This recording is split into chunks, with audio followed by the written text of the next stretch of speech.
කවි සින්දු ලියන්න තරම් ගෑනු ළඟ වෙනසක් නැහැ. කවි සින්දු ලියන්න තරම් ගෑනු ළඟ පිරිමින්ට වඩා වෙනස් කිසිම දෙයක් නැහැ.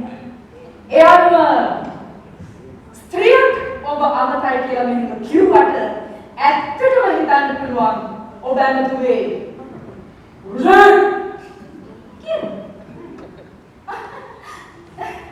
පුරුෂයෙක් ඔබ අමතයි කිව්වත් ඒකේ වරදක් නැහැ.